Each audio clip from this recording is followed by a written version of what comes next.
దేవుణ్ణి మనకు అనుకూలంగా మార్చుకునే ప్రయత్నం చాలా పెను తుఫానులకు దారి తీస్తుంది, చాలా నష్టాలకు దారి తీస్తుంది. పరిశుద్ధంగా ఉండాలి, దేవునికి మాత్రమే అనుకూలంగా ఉండాలి. సర్దుకో ప్రభు అనే మనస్తత్వం నీలో ఉన్నంతకాలం వర్ధిల్లత ఉండదు, ఆత్మీయ జీవితపు వర్ధిల్లత ఉండదు.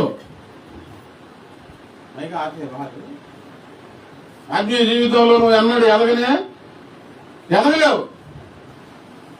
ఈ రోజైనా కొన్ని విషయాలు నీకు అనుకూలంగా నువ్వు వెళ్తున్నావో, నువ్వు నా వెనకాల రా ప్రభువా, ఇదైతే మంచిదేలే అనుకొని వెళ్తున్నావో, మొండితనంగా మూర్ఖత్వంగా ప్రభువా ఏ దారి మంచిదో నాకు తెలియదు, నేను నీ వెంట వస్తానయ్యా